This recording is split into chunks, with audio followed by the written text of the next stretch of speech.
Hey everyone, and welcome back to Citywide Bytes. For this week's episode, we're talking all about dogs, and of course, we all love dogs.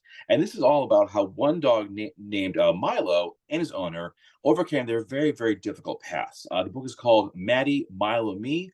The author is Anne Abel, and she joins me right now. Anne, welcome to the show. It's good to have you Thank you. here. It's good to be here. All right. I want to talk first about just about Milo, about Milo, about how the two of you met and what it was like in those very early days. Well, I never want, I was anti-dogs. I never wanted a dog. And my middle son was born saying the word dog. And for 10 years, I appeased him with every kind of caged animal I could imagine. And then on his 10th birthday, shortly before, I saw an ad, a headline in the newspaper saying African hedgehog, the perfect pet. I asked him, he said, well, if I can't get a dog, I'll get an. So I called to get directions. It was back in those days. The man said, well, it's really a porcupine and you'll need to wear rubber gloves to handle it. And it was like, all right, we have. Mm. So I'm not a shopper. I don't shop for anything, but I went to Borders back in the day and got a book with over 450 breeds of dogs. And suddenly I was interested in dogs. And then one day, one of my sons came home from a friend's house. They had a Wheaten Terrier. I looked it up in the book. It did everything but empty the dishwasher. That was the dog for us. So I called the breeder. This was January. I called the breeder. She said, oh, we're having a litter in May. We'll put you on the list. And that just it was January. May was a lifetime away. Sometimes it was just so easy to be a good mother, which was my whole goal in life back then, was to be a good mother. 4 days later, she called and she said, oh, we have this 10-month-old Mattie. We were going to use her as a show dog, but her neck's too short. You could come out this weekend if your kids, we could see your kids, everything's fine. You could take her home. And my heart just sank. I could have said, no, we want a puppy. I could have not told my kids, but there we were Sunday morning driving out to see Mattie. And I suffer with severe, severe depression. And driving out there, I don't need before I got in the car, I walked through my house just looking at it, thinking it is never going to look like this again. So we get there, the kids check out, they say, go into the kitchen and we'll send Mattie in. And I'm kind of in a coma trance. This is like, and all of a sudden this white ball of fluff comes running into the kitchen, circles my family, lands at my feet. I collapse, hugging her, and I was instantly in love.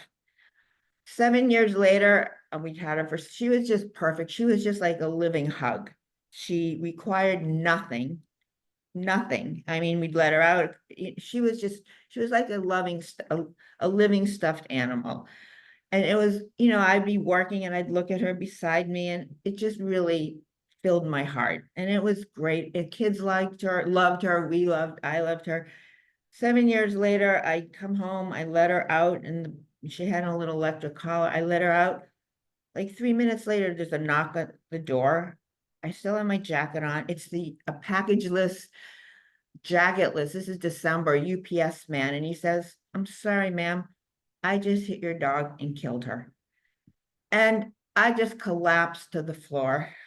I just, and when I could finally pick myself up, I knew getting another dog wasn't going to make me miss Mattie less, but I just was terrified of that without a distraction, the void left by Mattie's death would push me into the abyss. So I'm calling all over all these breeders and they're yelling at me, you're just getting a dog for Christmas. I called our breeder. I could hear the UPS truck pulling out of the driveway and I said, oh, a few months ago. I couldn't tell him, an hour ago. So he wasn't breeding anymore. And he said, well, have you thought of a rescue? And I just heard myself say, I'll take anything. So the next day we get in touch with this guy from the rescue. He says, oh, I have lots of dogs, but let me tell you about Milo.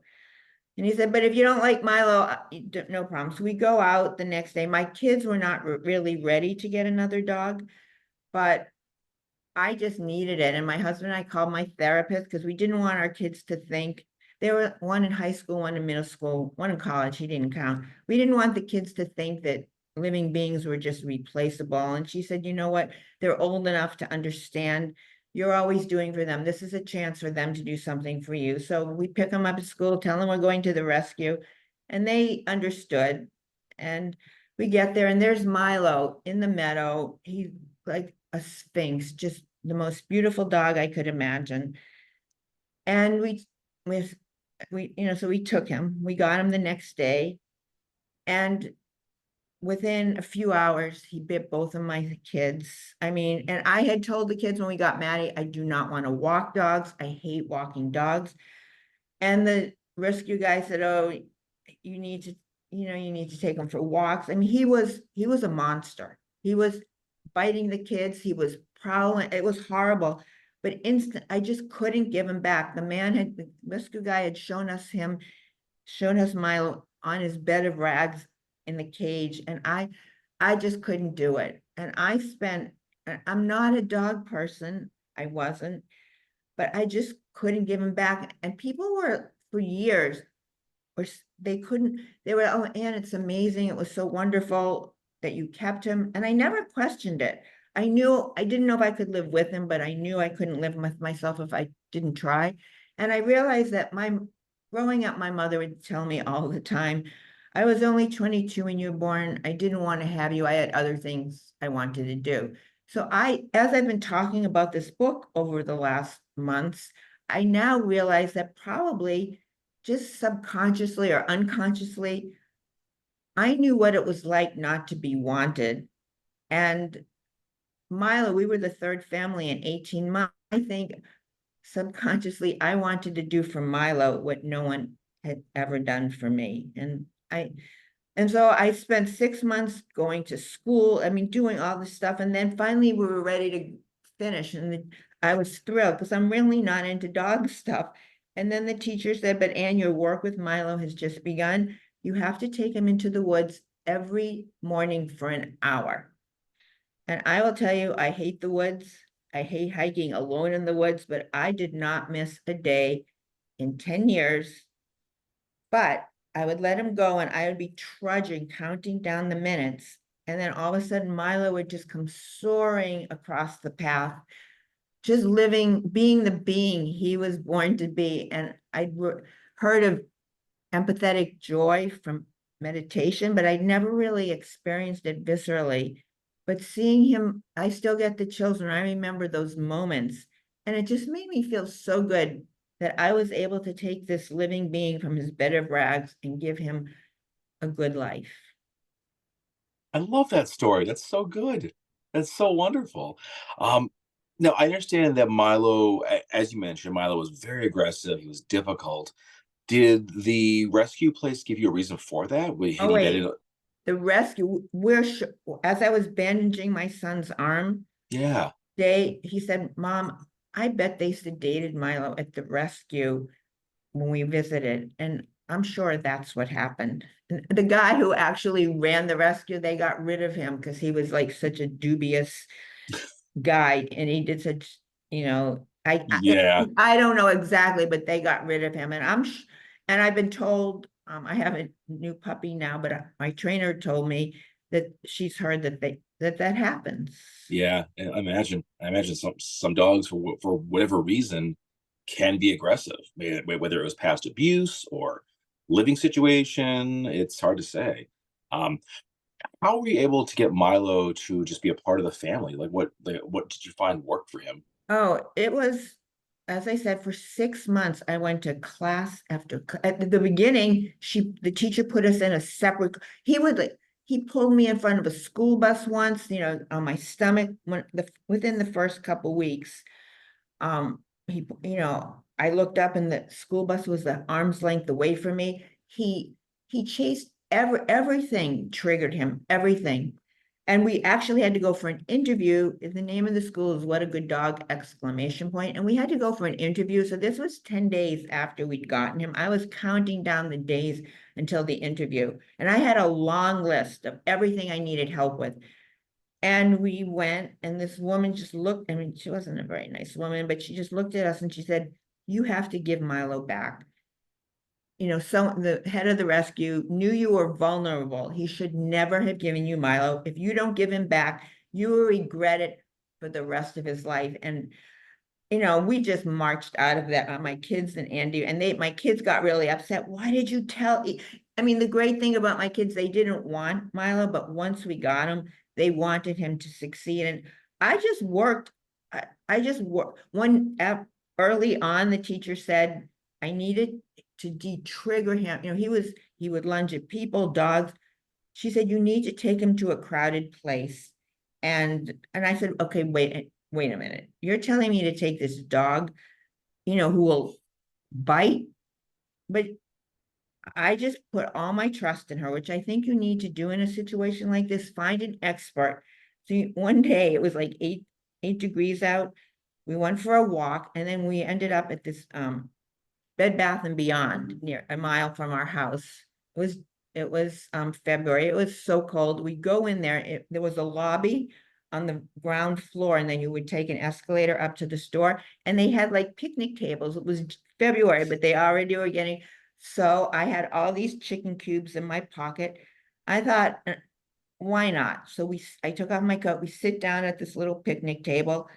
Milo's sitting beside me, and there's an escalator. I see this older woman coming down the escalator, and she's starting to I said, Milo, and I'm shoveling treats in his mouth. Milo, you don't want to bite this lady. Milo, you don't want, and all of a sudden her bag rustled, and I knew him so well, like his whole body, his jaw, and I'm like shoving the treats, the chicken in his mouth. And then she walked by having no idea what was going on. And then a few minutes later, this young college kid comes down, and I'm shoveling the trees in, and then he stops and he's like, that's a beautiful dog. And I'm thinking, we're not here to learn how to make small talk, and he said, what kind of dog is it? And my son had called him a psychoderm, as in psychopath or something. But anyhow, so I would do it. And then, but you know what was crazy? So here it was, this freezing cold day. And this young college kid was very nice, and Milo was calming down as I put the treats in. And as he walked by, I turned to Milo and said, he was a nice boy, wasn't he, Milo? And you know, I'm usually my depression was worse in the afternoon, but I felt like buoyed. It lifted me out of me. And Milo had such a joie de vivre that it was contagious. So it was a lot of work, but I got back, and then he got to be, he got to be very manageable, and the kids loved him. He still, to the year he died, he would bite my husband or me probably once a year, and people said we would have to get rid of him, but no one's perfect, and we all loved him. Well, it's a wonderful story. I also like the fact that you had to more or less just like slam the treats down his mouth to get him to like keep calm. It's like, here's more food, Right. here's more food. Right. And it worked. And we went from people, we stood in line. He hated school buses. So we go early to my kid's school, and we would just stand. And the man who directed traffic, I'd been seeing him for 10 years. His name was Joe. I never talked to him, but there we were with Milo between us. And, as he calmed down, I found out he liked football, and it was, and eventually that worked. And one by one, I de-triggered him. That's amazing. That's really amazing. Now, one thing I read in reading about this book is that working with Milo kind of helped you too, because you have dealt with a significant amount of like past childhood trauma. Um, can we talk about that? Just how you were kind of helped through the whole process? In so many ways. First of all, with Milo, I had to get out of my house. Like ended up, I was in the dog. In the morning, we went to the woods, but in the afternoon, we went to a dog park it was a half a mile. I went by it a million times. I'd never looked at it. And so in the afternoon, again, that's the worst time for me. I would go there, and I made friends. And, so through Milo put me out into the world. I thought I was an introvert, but I was actually an extrovert in depressed clothing. And Milo got me out into the world, meeting people. Plus, another thing, I took him with me everywhere in the back of my station wagon, and I'd leave him when I'd go to do an errand or, to the supermarket. And then I'd come back and I'd see his Lion King tail do a 180-degree swish. And it just made me feel so good that this living being was happy to see me, something that my parents never were. Like, it was just, you can't, when someone wags their tail, when they see you, you can't not feel good about it. So there were a million ways that he helped me. Okay. Now, in reading about you too, I understand that you are a multiple time Moth Slam winner, which is amazing, by the way. Talking about Milo's story, you won a Story Slam in New York City, and then two more in Chicago. And I personally love the Moth Story Slam. I love these things. What was it like to get up there on stage and share this story with all these strangers? Well, I actually started, I won the first two in Chicago, and Oh, gotcha. then we moved to New York, and my goal was to win one story slam in New York City. And on April, and they always have themes. And on that, and it was 2019, the year after we moved here, a few months after we moved here, the April 1st theme was bamboozled. So I thought, okay, this is a story. This story fits bamboozled. And you don't know if you're going to get called at the Moth. You put your name in and you don't know. And I did. And it's, I mean, I've been up a few times already, at other Moths. And I'll tell you, the first time I got up there, it is terrifying. I'd never been on a stage before. You can't see the audience really because the lights are blinding you, but um, you just start telling your story. And then actually when they called me as the winner, I was sure I hadn't won. They had to call me twice because I was, like, and the other thing that's crazy about the Moth, like my name's Anne, so if they call someone Andy, like your heart goes up, like it's really crazy. It's a great show. It's a great It, thing. it really is, and I'm right there with you, Anne. I would be terrified to be up on that stage, like, be like, oh, so I'm in front of a crowd of a couple hundred people. 300. Ooh, three, okay, I'm just gonna like die of fright right here. So just cart me off already. But you know what, like all of the ones, but like people respond, like I'd say something and people would laugh or they'd gasp, and it helped to, someone actually wanted me to tell the story on Zoom, and I was like, that just doesn't work. You feed off of the audience, and I mean, I'm not a performer, but you really do feed off of the audience. Yeah, I'll bet. All right, Anne. So one thing I've been really curious about is why write a book about this? What about this story made you think, you know what? I'm gonna take the time, write a book, get it published, and put it out there. Two things. First of all, after I told this story at the Moth, and I'd go back to, just to the month in May, I went back and I'm sitting there and I hear this young guy was there with his girlfriend. And he says, I'm sitting right behind. He goes, and no, he said to his girlfriend, I was here last month and this woman told this amazing story about her dog. And I'm like, and I tapped him on the shoulder. I couldn't, but people would come up to me, for months afterwards, and they'd recognize me. They wanted to know more about how a regular person like me, who wasn't really a dog person, could do this. And people were just heartwarmed, you know, about this. So, but I actually was writing another book, which is coming out next September, and an editor had it. It was like the third or fourth draft. And then it was during the lockdown. And a friend of mine kept saying, right, in addition to severe depression, I have severe writer's block. And this friend kept saying, write about Milo, write about Milo. And I didn't think I could. And then I found 50 pages I'd written about 15 years ago. And I started with that. And I quickly had a beginning, middle, and end, and realized it was a more straightforward story than the other one. So I just thought I'd try to get that one out in the world and then go back and work on the other one and try to get that one out. And that's what happened. What are you hoping people take from the experience of reading your book? A lot of things, that not to give up on yourself, not to give up on another living being. And just because you had a bad childhood or a bad upbringing, you're not doomed to repeat it. You're not doomed to repeat it. Your children aren't, and any living, that you can help yourself and that you can help another living being, and that hope is, hope, if you can just have a little bit of hope, that'll give you the courage and fortitude to be able to do the hard things you might need to do to make a better life. All right, all right. Well, Anne, we are coming down to the end of this conversation, but the big question, you talked about it a little bit, the next book you have coming out next year. It's called High Hopes, Bruce Springsteen and Me. And this is really a mental health. It's about at the age of 60, I was teaching at the Community College of Philadelphia, and I had a really violent class. And one day I just walked out, thought never going back there. But I was terrified of falling back into the abyss. I'd been hospitalized twice, had 3 regimens of ECT. A year earlier, I hadn't even known what a Bruce Springsteen is. I'd never been to a concert, but I went to one with my son and daughter-in-law.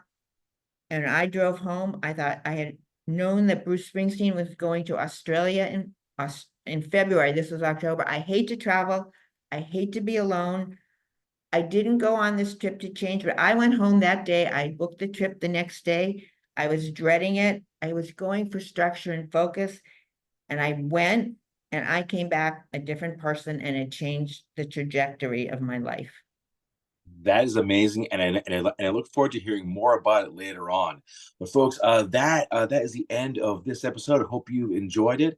If you want to learn more about the author, you go to Anne Abel, Abel author.com, and with an E. Everything's there. Get your copy of Mattie, Milo and Me. And Anne, thank you so much. I've really enjoyed doing this. Okay, thank you. Thank you for having me. You're very welcome. And for the folks at home, thank you once again for tuning in. Check us out on the socials, and I will see you all next time.